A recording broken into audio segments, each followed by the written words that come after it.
welcome to another chapter of the Schuco Disneyland Monorail.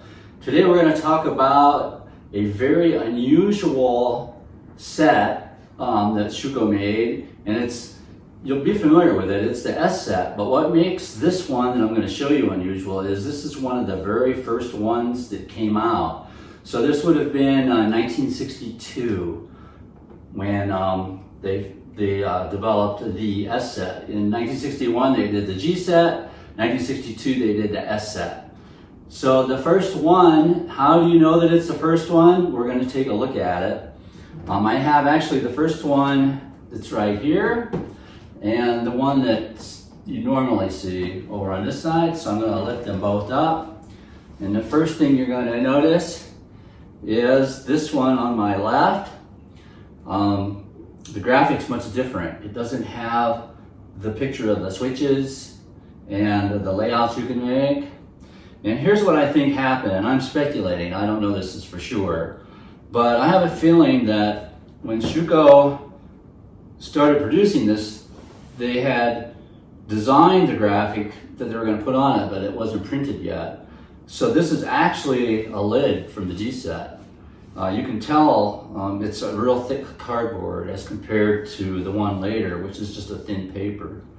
So no graphic of the switches and no graphic of the layouts that you would get inside. So speaking of inside, let's go ahead and open it up. And as you can see, it's pretty much what you would expect. It looks just like a regular S set. However, there's some interesting things about this S set, and that is the switch and the block signal. So on these switches, these holes, they look just like the other switches. You wouldn't really know it until you go to plug in a block signal. So here's the block signal. And what's different about these two things is, number one, the pegs on this block signal are solid, where the ones made after 1962, they're pegs with slots in them, or slits in them. So it makes the pegs actually bigger. So therefore, because these are solid, they're smaller, and these holes are smaller. If you try to put a block signal from a 63 and on production of a block signal, it won't fit. They will not fit inside those holes. Now, it's really hard to spot these, and you really can't tell until you start trying to put the block signal in it.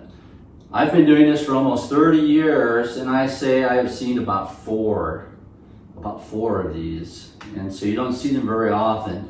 And when people advertise them for sale or whatever, nobody says, oh yeah, I have the small outlet holes or the solid peg block signals.